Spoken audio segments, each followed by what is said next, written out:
To all nations, war is a great matter. Upon the army, death or life depend. It is the means of the existence or the destruction of the state. Therefore, it must be diligently studied. Hello and welcome, my name is Goldbug, and welcome to the first episode of my Art of War series.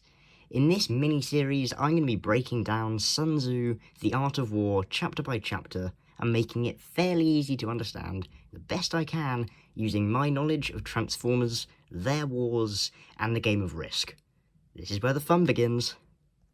Alright, in order to simplify this, over the course of the series, I'm going to be using this game of Risk that I've set up on my desk in order to make it easier for you to understand and make the video a bit more enjoyable. So I have put together my subscribe stick, make sure to subscribe, and this will then control my troops in order to move into battle, so I can reenact tactics that you can use on the battlefront in life, because we're all going to go to war, and we need this, clearly.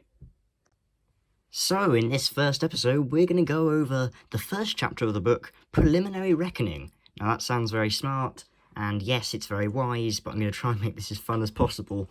Trust me, I'm trying. Okay, so, it basically begins with the quote I put at the beginning. Basically, war should be considered basically a pretty big deal, and you should know the 5 indispensable matters besides stratagem that will basically help you. These are the way, heaven, earth, the leader, and law. Now, the chapter goes into these in much more detail, but I'm going to try and go over these really, really quickly. Okay, so, the way is basically how the general conducts himself on the battlefield, how wise he is, how loving he is to his troops, how he treats them, and how good he is in general. Heaven is the yin and yang. That's Japanese, and it means stuff that I'd never quite understand. Earth is distance, nature, extent, and strategic position, so basically ground, any hills, any terrain, any stuff like that. Then you have the leader, that's the leader himself. That is intelligence, truth, benevolence, courage, and strictness. Basically how the leader is. And then you have law, and that is the partitioning and the ordering of troops, so how the troops are moved around the battlefield, and also law, as in actual law, how, you don't break the law. Along with the 5 ways, there are also 7 matters. Now, these are basically more information backing up the previous 5 statements, so that when you're comparing yourself to the enemy, basically how fit you are to fight the battle, you can guarantee victory. And that's the whole point of Sun Tzu's The Art of War. You should basically guarantee victory before you fight. So here they are. You have the virtue of the prince, the ability of the general, natural advantages, the discipline of the armies, the strength of the soldiers, and the training of the soldiers, and justice in both reward and punishment. The next key part of the chapter is basically, if you go down to the bottom of the page, there is a quote which I will read to you now, and it basically states that war is deception. And it goes like this: war is a thing of pretense. Therefore, when capable of action, we pretend disability. When near to the enemy, we pretend to be far. When far away, we pretend to be near. So basically, it's you've got to deceive the enemy in order to win, and that's used quite a lot in actual warfare. I mean, we see it in Transformers. That's a thing that the Decepticons and Autobots do quite a bit, because it's hugely beneficial. You don't want to give away all your knowledge before you've started the war, because that's the point of spies. That's why spies exist, and that is also the 13th chapter. Continuing on from this statement, the following page also goes more into depth and says you can take it even further, so much so that you can pretend that you're more powerful, and then you're actually really weak, but you've already made the enemy back off, and then you can make him angry, confuse him, because an angry person is more confused, and then if you pretend to be inferior, you can basically give them a massive ego and then use that to trip them up. It's these kind of plans that are the secrets of the successful strategist, and therefore must not be made known beforehand. Concluding the first chapter, there is a quote that goes along the lines of, "If the condition of both sides with regard to these matters be known, I can foretell the victor." Basically stating, the more you know, the better you'll do.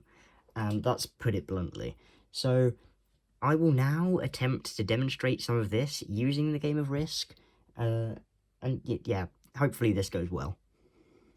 Alright, so here is the game of Risk. This is a brilliant board game, and I'm going to be using it throughout this. So, to give you the backstory, the key, we're going to be using these guys, because this is the closest you can get to gold, and I'm Goldbug, and I want you to subscribe.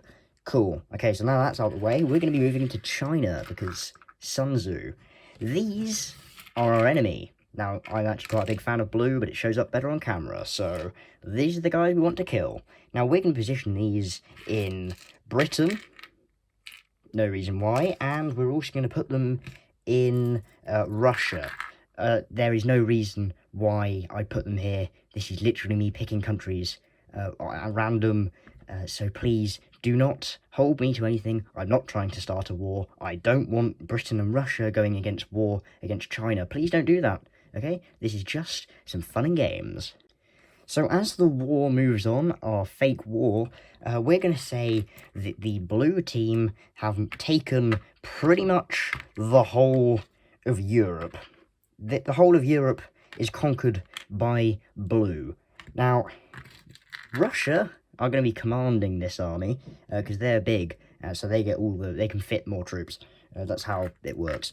And they're going to be pushing in to Asia, through, say, Afghanistan, okay? So they're going to move in. Now, Afghanistan was owned by our little man here. He's meant to be more. And they basically took him hostage. And basically, Afghanistan is now being held down by Russia. So, our troops, commanded by our great leader, you, will win this somehow. I know it might seem big, but we have a couple of troops, and we're going to conquer the entire of Europe. So, do not fight without purpose. That's a pretty important teaching. So, basically, because war is a great matter, we're going to need to take down Afghanistan to free our man on the inside. So, the first thing we're going to do is we're going to make us look powerful. Using the teaching from the preliminary reckoning, we're going to make us look really powerful. And what we're going to do is we're going to send not just these guys in, we're going to send a big gun. One singular big gun, and we're going to make it look like lots of big guns. And we're going to put them in there, and also we're going to put another big gun in India, and we're going to send some horsemen over into the Middle East. Okay? So now we've got this kind of area surrounded. We've also got Afghanistan surrounded. This was all purposeful. I'm not making this up as I go along. Yeah. Okay, so we've made ourselves look really powerful, even though we were only the troops in China. So now Afghanistan's getting a bit scared. They know, oh, they're coming for our guys, that we need to do something. So what they're going to do is they're going to send their troops. We're not playing by the rules of Risk here. Ignore the fact there are no troops here. I know if this video does well, the comment section don't explode, please. Thank you. I mean, feel free to comment if you want. But, okay, moving on. So they're going to send all of these troops into Russia, and then they're going to move all of these guys into Afghanistan. Now, Afghanistan is now way too overpowered, but they don't know that we're actually not very strong. But what they've done here is they've weakened Southern Europe, and we're going to go take out Southern Europe, and then we're going to move even more troops into Northern Europe and Western Europe, and we've conquered half of Europe, because we did what they said to do. What they said, Sun Tzu said. We've basically made ourselves look powerful, got them scared, moved them, they've all moved, and put themselves in one strong position. We've got them surrounded. We've already conquered half of Europe. Now, Great Britain is also looking pretty weak, so we may as well conquer it. Then, we're going to conquer Iceland and Scandinavia. And before they know it, we've got Europe. So, in order to take down Russia, we're going to move all of these troops in. Because now, we may be weak around here. They don't know that. They can't reach us around here.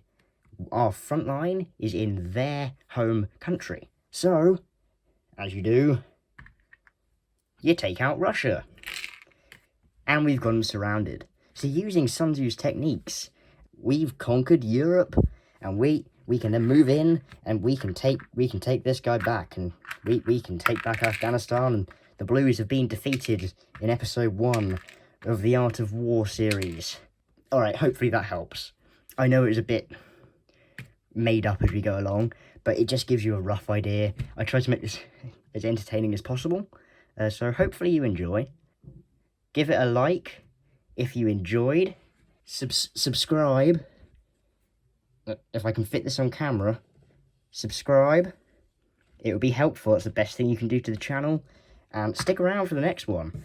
Also, share this video if you enjoyed, because I'm trying to make it the best I can, as easy to understand as possible. And we're going pretty in depth. I'm going to cover every chapter in this book. That was only the first chapter. There are 13 of them. So yeah, hopefully you enjoy, and roll out.